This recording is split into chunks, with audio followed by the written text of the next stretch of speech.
Hello everyone. चलिए आज हम लोग स्टार्ट कर रहे हैं। जैसे लास्ट क्लास में हम लोगों ने पढ़ा था इलेक्ट्रोफिलिक सब्स्टिट्यूशन रिएक्शन। आज हम लोग उसी का प्रॉब्लम देखेंगे।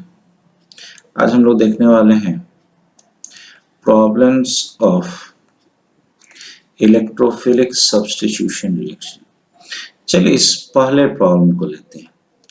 आपके पास है प्रेडिक्ट द मेजर प्रोडक्ट। आपको बताना है कि आपका मेजर प्रोडक्ट क्या होगा। तो ये है आपका सबस्ट्रेट और उसको हमने ट्रीट करा दिया है कंसंट्रेटेड H2SO4 से। तो कंसंट्रेटेड H2SO4 से जैसे ही आप कोई भी एरोमेटिक ग्रुप यानी खासकर बेंजीन वगैरह, बेंजीन से कोई भी रिलेटेड अगर कंपाउंड को अगर हम ट्रीट कराते हैं तो हमें पता है कि H2SO4 के प्रेजेंस में जनरली सल्फोनेशन होता है। तो इतना तो समझ में आ गया कि क्वेश्चन में हमको क्या कराना है, सल्फोनेशन। कहाँ पे? सबस्ट्रेट पे। और आपसे पूछा कि बताइए मेजर प्रोडक्ट। शायद आप लोग को क्वेश्चन क्लियर हो गया होगा। अब आप लोग से एक काइंडली रिक्वेस्ट है कि जब आपको क्वेश्चन क्लियर हो गया तो वीडियो को पॉज करो और खुद से सोचो कि इन दोनों ऑप्शन में क्या हो सकता है। जैसे हमने आपको एक बार यहाँ पे SO3H लगाया, यहाँ पे SO3H लगाया, यही आपको चार ऑप्शन और बना सकता था। एक बार इसमें यहाँ पे लगा देगा, इसका इसमें यहाँ पे लगा देगा, मतलब ऑर्थो प्रोडक्ट पे लगा सकता है। तो कहने का मतलब क्या हुआ कि ऑर्थो और पारा वाला दो प्रोडक्ट बनाएगा। तो आपको प्रेडिक्ट करना है ए और बी में से मेजर प्रोडक्ट कौन सा है। वीडियो पॉज कीजिए, डिसाइड कीजिए। चलिए अब हम आप लोग को बताते हैं कि क्या होगा। चलिए हमने आपको जहां तक पढ़ा रखा है शायद याद होगा कि यहां से आपका SO3 as a electrophile generate होता है, जो कि आपको पता होना चाहिए। फिर मीडियम से H+ ले लेता है और क्या हो जाता है, SO3H। अब आप सोचो इस सबस्ट्रेट में आखिर ऐसा क्या हो रहा है, इस बेंजीन पर अटैक करेगा या इस बेंजीन पर अटैक करेगा, यही तो सोचना है। अब हम कैसे सोचेंगे, चलो सोचो ना, सोचना मेरे साथ। याद देखो, इस कार्बन पे, ये जो कार्बन है, इस कार्बन पे यहां भी पाई और इस कार्बन पे यहां भी पाई, यानी यहां क्या हुआ, पाई पाई कंजुगेशन। तो ऑफकोर्स ये ऑक्सीजन एटम है, ये क्या करेगा, पाई को अपनी ओर खींच लेगा क्योंकि इसकी इलेक्ट्रोनेगेटिविटी इस कार्बन से ज्यादा है। तो ये यहां आ जाएगा। मतलब क्या हुआ, इस बेंजीन रिंग पर इलेक्ट्रॉन की डेंसिटी घट गई इस CO के कारण। तो घट गया तो then it is called deactivated, then it is called deactivated. ढंग से समझिएगा बेटा, क्वेश्चन ये आपका पूछा हुआ है जेई का, और इस तरह के क्वेश्चन को प्रैक्टिस कर लीजिएगा तो बहुत आसान हो जाएगा इलेक्ट्रोफिलिक सब्स्टिट्यूशन रिएक्शन, और क्वेश्चन गलत नहीं होगा। अब यहां सोचो, यहां पे क्या है, यहां इस ऑक्सीजन पे लोन पेयर है और इसके बगल वाला कार्बन पे यहां पाई है। तो यहां क्या होगा, यहां होगा मेरा लोन पेयर पाई कंजुगेशन। यहां क्या हुआ था, पाई पाई कंजुगेशन। अब सोचो, यहां लोन पेयर तो ये देगा, मतलब क्या हुआ, ये पाई यहां शिफ्ट करेगा और उसके बाद फिर फर्दर रेजोनेंस होगा तो ये पाई यहां शिफ्ट करेगा, होगा। तो इस बेंजीन रिंग पे क्या हुआ, यहां पे अभी जिसमें रेजोनेंस हुआ, यहां पे इलेक्ट्रॉन की डेंसिटी बढ़ गई। तो बढ़ गई तो then it is called activated, then it is called activated benzene. यानी यहां पे इलेक्ट्रॉन की डेंसिटी, इसमें इलेक्ट्रॉन की डेंसिटी बढ़ गई। तो कोई भी इलेक्ट्रोफाइल जो आएगा वो वहां पे जाएगा जहां पे इलेक्ट्रॉन की डेंसिटी क्या है, ज्यादा है। तो ऑफ कोर्स ये जो इलेक्ट्रोफाइल होगा वो इस एक्टिवेटेड बेंजीन रिंग पर जाएगा। ये क्लियर हो गया चीज। पहले ये क्लियर करो कि किस रिंग पर अटैक करेगा। तो ये क्या हुआ, फिर से देखो, यहाँ पर पाई पाई कंजुगेशन के कारण इस बेंजीन रिंग से इलेक्ट्रॉन को विड्रॉ किया, तो यहाँ इलेक्ट्रॉन की डेंसिटी घट गई। इसमें क्या हुआ, यहाँ लोन पेयर अपना इलेक्ट्रॉन दिया, लोन पेयर पाई कंजुगेशन होने के कारण। तो यहाँ क्या हुआ, इलेक्ट्रॉन डेंसिटी बढ़ गई, ये रिंग एक्टिवेटेड हो गया towards the electrophilic substitution reaction. तो अब यहां इलेक्ट्रोफाइल अटैक करेगा। अब बोलना आप, इलेक्ट्रोफाइल कहां कहां अटैक कर सकता है? ऑर्थो पे और पारा पे। कौन मेजर होता है? पारा वाला। तो गौर से देखो, यहां भी पारा है आंसर, यहां भी पारा है आंसर। हमने कहा इस बेंजीन पे अटैक नहीं करेगा, ये सही नहीं है। इस बेंजीन पे अटैक करेगा, ये ऑर्थो पोजीशन है, ये पारा पोजीशन है। ऑर्थो वाला माइनर होगा, ये वाला मेजर होगा। यानी आंसर कौन सही हुआ? B. Is this clear to everyone? क्यों? फिर से सुन लो, इस बेंजीन पे अटैक नहीं किया, मैं सारा क्लियर कर देता हूं। इस बेंजीन पे अटैक नहीं किया क्योंकि यहाँ पर इलेक्ट्रॉन डेंसिटी घट गई। इस पर अटैक करेगा क्योंकि यहाँ पे इलेक्ट्रॉन डेंसिटी बढ़ी। अब कहां पे अटैक करेगा? या तो ऑर्थो पे या तो पारा पे। तो मेजर कौन? पारा वाला। क्लियर है? चलिए, यही छोटा छोटा कंसेप्ट है बेटा, जिसको ढंग से अगर कर लो तो बहुत ही काम देगा। चलिए नेक्स्ट स्लाइड की ओर बढ़ते हैं। यहां देखोगे, ये दूसरा क्वेश्चन। इस दूसरे क्वेश्चन में देखोगे तो ध्यान दो, ये मेरा सबस्ट्रेट है। इस सबस्ट्रेट पे हमने ट्रीट कराया है HNO3 प्लस कंसंट्रेटेड H2SO4। तो जैसे ही आपको नजर आए ये कॉम्पोजिशन, तो दिमाग में आना चाहिए यहाँ क्या हो रहा है? नाइट्रेशन। क्या हो रहा है यहाँ? नाइट्रेशन। आपसे पूछा मेजर प्रोडक्ट क्या बनेगा? ठीक है, ये ऑप्शन है। चलिए वीडियो पॉज कीजिए और सोचिए आंसर। सोच लिए होंगे। अब हमें आपको बताना है कि इसका आंसर क्या होगा। चलो सोचना, मेरे साथ सोचना।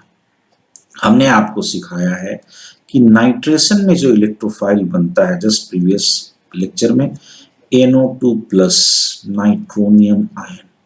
ठीक, ये बना मेरा इलेक्ट्रोफाइल। फिर जैसा पिछला क्वेश्चन था वैसा ही है, हमें ढूंढना है किस बेंजीन पे इलेक्ट्रॉन का क्लाउड ज्यादा है। तो जहां इलेक्ट्रॉन की डेंसिटी ज्यादा होगी वहां पर ये इलेक्ट्रोफाइल जाके अटैक करेगा। अब सोचो, इस बेंजीन पे लगा हुआ ये नाइट्रोजन और इस बेंजीन पे लगा हुआ ये कार्बन। ठीक है, सोचना यहां पे, अगर ये कार्बन पे यहाँ पे पाई बॉन्ड है, इस कार्बन पे भी कोई एक इधर पाई होगा या यहाँ पाई होगा, यानी यहाँ क्या हुआ? पाई पाई कंजुगेशन। तो सोचो यहां से क्या होगा, क्योंकि यहाँ ऑक्सीजन जुड़ा है तो ये खींच लेगा, तो यहां से इलेक्ट्रॉन को खींच लेगा। मतलब क्या हो गया? ये हो गया मेरा डीएक्टिवेटेड। फिर से सुनो, यहाँ जो कार्बन था इससे ऑक्सीजन अटैच था, तो यहाँ वाला पाई इस कार्बन के पाई से, यहाँ एक्चुअल में आप मान लो कि ऐसा है, तो ये पाई इस पाई के साथ जुड़ा हुआ है, ये पाई पाई कंजुगेशन आसपास में है।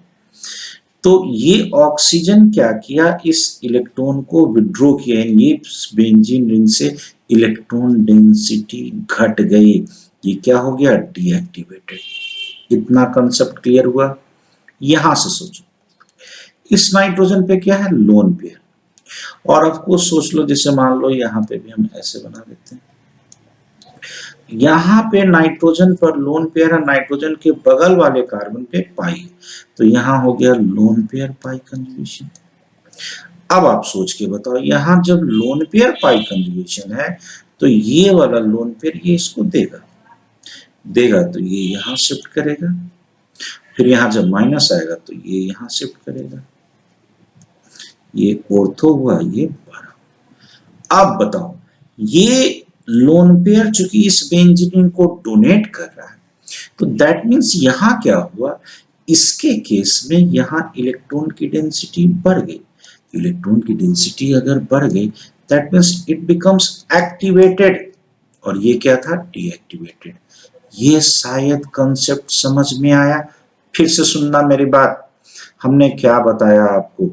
हमने क्या बताया आपको कि यहाँ ये वाला जो बेंजीन रिंग था, ये पहला वाला, ये वाला जो बेंजीन रिंग था, ये डीएक्टिवेटेड हो गया due to this CO group. CO group क्या किया? यहाँ से इलेक्ट्रॉन खींच लिया। ये वाला एक्टिवेटेड हो गया क्योंकि यहाँ पे ये नाइट्रोजन अपना दिया। अब सोचो, अब कहता है कि चूंकि ये खींच लिया तो ये तो डीएक्टिवेटेड हो गया, ये अपना लोन पेयर दे दिया तो ये एक्टिवेटेड हो गया। तो अब यहाँ पे जो यहां से जो आपका NO2 प्लस निकला था वो इस बेंजीन रिंग पर अटैक करेगा।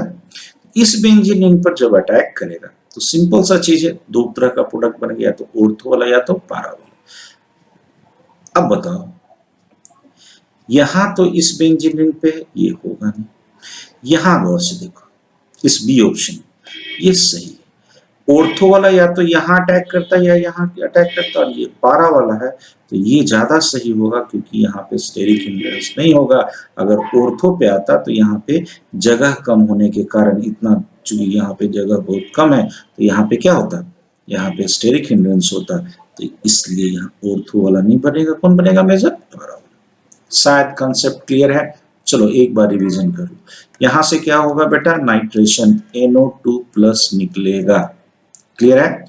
अब वो क्या करेगा, वो अटैक करेगा उस बेंजीन पर जहां इलेक्ट्रॉन डेंसिटी ज्यादा, तो यही आपको पकड़ना है। कैसे पकड़ोगे? याद देखो, इससे जुड़ा हुआ है CO, तो CO क्या किया, यहां से इलेक्ट्रॉन को तो खींच लिया। इससे जुड़ा हुआ NH, तो NH क्या किया, ये अपना इलेक्ट्रॉन दे दिया। अब ये कैसे कहोगे, कैसे पकड़ेंगे? तो बेटा हमने जो रेजोनेंस का जो क्लास ले रखा है, एक काम करना, आप टाइप करना resonance by doctor AK Singh, YouTube में आएगा। यूट्यूब में आपको GOC का जो लेक्चर है उसमें जाइएगा, रेजोनेंस हमने पढ़ाया है। थोड़ा सा रेजोनेंस सीखिए, क्योंकि रेजोनेंस नहीं सीखिएगा तो बेटा बहुत दिक्कत है, बहुत दिक्कत है। तो आपको बन गया इसका मेजर प्रोडक्ट। क्लियर है? चलिए नेक्स्ट क्वेश्चन की ओर बढ़ते हैं। यस, आपसे मांगा है order of reactivity of electrophilic substitution. 4 option है, इसमें ऑर्डर बताना है कि किसमें सबसे ज्यादा होगा और किसमें सबसे कम होगा। तो आपके पास 4 ऑप्शन है, A 1 2 3 और 4। 1 this is 1, this is 2, this is 3 और दिस इज 4। आपको बताना है। यस, वीडियो को पॉज कीजिए और सोचिए, वीडियो को पॉज कीजिए और सोचिए। चलिए अब हम आपको बताते हैं। देखिए इसका आंसर फर्स्ट होगा। कहोगे कैसे? यही तो है मेन चीज, एक्सप्लेनेशन। यहां देखो, यहां पर ये कार्बन पर एक्चुअल में पाई बॉन्ड, सब जगह यही है, और इस पाई के बगल वाला जो कार्बन है, तो अल्कीन के बगल वाला कार्बन, कहीं भी बगल वाले कार्बन को क्या कहते हैं? Alpha carbon. चलो यहां बोलो अल्फा हाइड्रोजन एटम कितना है? यहां पे दिख रहा है आपको 3। यहां पर कितना है अल्फा हाइड्रोजन एटम? 2। यहां अल्फा हाइड्रोजन एटम 1 और यहां 0। एक बात बताओ, ये जो है, ये जो CH ग्रुप, ये जो CH3, हम आपको अल्फा हाइड्रोजन एटम इसलिए बता रहे हैं, हमने आपको बताया हाइपर कंजुगेशन। हमने आपको सिखा रखा है कि ये जो CH3 ग्रुप रहता है ये प्लस आई शो करता है, मतलब इंडक्टिव इलेक्ट्रॉन देगा, और प्लस H, तो जब दोनों ऑपरेट करता है तो H वाला जो है, H फैक्टर जो है ये डोमिनेट करता है किस पे? I पे। तो ये हाइपर कन्वेशन में, तो हाइपर कन्वेशन में क्या होगा, हाइड्रोजन टूट के अपना इलेक्ट्रॉन दे देता है। अगर नहीं जानते तो हाइपर कन्वेशन जाके पढ़िए, GOC में हमने पढ़ा रखा है। अब गौर से देखो, यहाँ पे कितना हाइड्रोजन को डोनेट करने की कैपेसिटी है? 3। मतलब मान लो आपके पास कभी कोई चीज की जरूरत पड़े, आपके 3 रिलेटिव्स हैं जो आपको मदद कर सकते हैं। यहाँ पे कितना है? 2। यहाँ पे कितना है? 1। यहाँ पे कितना है? 0। तो सबसे ज्यादा इलेक्ट्रॉन देने वाला किसमें? A में। इसलिए A की रिएक्टिविटी सबसे ज्यादा होगी, क्योंकि यहाँ पे इलेक्ट्रॉन का डेंसिटी सबसे ज्यादा होगा, क्योंकि यहाँ पे इलेक्ट्रॉन देने वाले का नंबर क्या है? ज्यादा है। A सबसे ज्यादा, तब B में 2, तब C में 1 और D में कितना है? 0। तो इसका आंसर हो गया मेरा ऊपर। क्लियर है कंसेप्ट? बस यहाँ पे कुछ नहीं था, आपको पहचानना था number of alpha hydrogen atom. Clear है? नेक्स्ट क्वेश्चन की ओर बढ़ते हैं। यहीं पे ये जो एक्सप्लेनेशन मैंने दे रखा है, यहाँ पे अल्फा हाइड्रोजन एटम 3 है, यहाँ 2 है, यहाँ 1 है, यहाँ 0 है। तो यहाँ पे जो प्लस H का होगा, इफेक्ट जो होगा ये मैक्सिमम होगा, और मैक्सिमम अगर होगा तो यहाँ पे क्या होगा? हाइपरकन्वेशन मैक्सिमम होने के कारण इसमें इलेक्ट्रॉन की डेंसिटी सबसे ज्यादा होगी। क्लियर है? चलिए नेक्स्ट स्लाइड की ओर बढ़ते हैं। ओके, अब गौर से देखिए, ये आपका सबस्ट्रेट है, ठीक है। ये इलेक्ट्रोफाइल आके यहाँ से इलेक्ट्रोफिलिक सब्स्टिट्यूशन कराएगा, एक H+ को हटाएगा। ई एक इलेक्ट्रोफाइल का प्रेजेंटेशन। पूछा आपसे मेजर प्रोडक्ट कौन, बहुत ही अच्छा क्वेश्चन है, बहुत ही अच्छा क्वेश्चन है। क्वेश्चन समझ में आ गया, यहाँ पे इलेक्ट्रोफाइल जनरेट भी नहीं करना था, E+ है। आपसे पूछा है कि इस चारों में से कौन होगा, क्या देखो, एक साइड, दो साइड, तीन साइड, चार साइड था, चारों साइड पे हमने लगा दिया, चार ऑप्शन क्रिएट कर दिया। आपसे पूछा है कि इसका मेजर प्रोडक्ट क्या होगा। बेटा आप काम करो, वीडियो को पॉज करो और सोचो कौन होगा मेरा मेजर प्रोडक्ट। शायद सोच लिए होंगे, चलिए अब मेरे साथ सोचिए, इसमें मेजर प्रोडक्ट कौन बनेगा, इसमें मेजर प्रोडक्ट कौन बनेगा। याद रखो, इसका मेजर प्रोडक्ट बनेगा C1। ये कैसे होगा, यहां देखना, CH3 जो होता है हमने आपको सिखाया, या तो +I शो करेगा या +M शो करेगा। OH जो है ये चूंकि यहाँ लोन पेयर है तो ये +M शो करेगा। कहोगे कैसे हम पकड़ेंगे, तो ये भी मैंने सिखा रखा है, जब रेजोनेंस पढ़ाने के बाद मेसोमेरिक इफेक्ट और इंडक्टिव इफेक्ट पढ़ा रखा है, तो सारा सब्स्टिट्यूएंट इफेक्ट पढ़ाने के बाद कौन सा ग्रुप का एक टेबल बना दिया है बेटा, उसको जाके 2 बार अगर देख लोगे तो ग्रुप पहचान जाओगे कौन क्या शो करेगा। तो ये +M मतलब रेजोनेंस में ये अपना इलेक्ट्रॉन क्या करेगा, देगा। और आपको मैंने एक ऑर्डर भी सिखाया था, ऑर्डर ऑफ सब्स्टिट्यूएंट कैसे होता है, तो हमने आपको बोला था सबसे ज्यादा इफेक्टिव होता है +M, तब होता है +H और तब होता है +I, ठीक है। तो अगर कहीं पे +M होगा तो इसका इफेक्ट +H से क्या होगा, ऑफ कोर्स +M का इफेक्ट ज्यादा होगा। तो कौन यहाँ पे डोमिनेट किया, इसको अब आप भूल जाओ, डोमिनेट कौन किया, ये वाला, ये +M होगा नहीं रेजोनेंस होगा। तो रेजोनेंस हमें पता है कहाँ कहाँ पे होता है, ऑर्थो और पारा पे रेजोनेंस होने के कारण, रेजोनेंस होने के कारण क्या होगा, इलेक्ट्रॉन डेंसिटी बढ़ जाती है। तो ये इलेक्ट्रोफाइल या तो ऑर्थो पे अटैक करेगा या तो पारा पे, तो ऑर्थो पे अटैक करता तो ये बनता, और पारा पे अटैक करता तो ये बनता, क्योंकि इसके रेस्पेक्ट में this is ortho, this is meta and this is para. Is this clear to everyone. तो ये पारा वाला मेजर होगा, क्यों, क्योंकि यहाँ पर पारा पर सबसे पहला चीज, यहाँ पे एक चीज याद रखो कि स्टेरिक हिंड्रेंस कम होगा, स्टेरिक हिंड्रेंस कम होगा। दूसरा चीज है कि डाइपोल मूवमेंट भी मिनिमम होगा। तो डाइपोल मूवमेंट और स्टेरिक हिंड्रेंस कम होने के कारण ये क्या बनेगा, ज्यादा स्टेबल। तो ये होगा मेरा मेजर प्रोडक्ट। बेटा ढंग से सीखो, फिर से चलो एक बार रिवीजन करो, हमने क्या क्या बताया। ये नहीं शो करेगा क्योंकि यहाँ +H होगा, ये डोमिनेट करेगा क्योंकि यहाँ +M होगा। इसके रेस्पेक्ट में ये है ऑर्थो और ये है पारा, पारा वाला मेजर होगा क्योंकि यहाँ स्टेरिक हिंड्रेंस कम होगा। तो ये वाला प्रोडक्ट ढूंढो, सी है। क्लियर है कंसेप्ट। चलिए, तो ये था आपका बेसिक इलेक्ट्रोफिलिक सब्स्टिट्यूशन रिएक्शन का कुछ एक प्रॉब्लम, जो बहुत ही अच्छा प्रॉब्लम से मैंने कलेक्ट कर लिया था। ना तो टफ बताया है बहुत ज्यादा, और ना ही आपको एकदम नहीं कहते हैं देखते ही आंसर करने वाला, सोचने वाला था। और ऐसा सोचने वाला बताया जिसमें कि ब्रेन का जो कैपेसिटी है आपको थोड़ा सा उसको एनहांस करेगा। ठीक है, चलिए तो आज के लिए इतना ही। ठीक है, नेक्स्ट क्लास में मैं आपको पॉलीहेलोजन कंपाउंड्स बताऊंगा। Okay, thank you.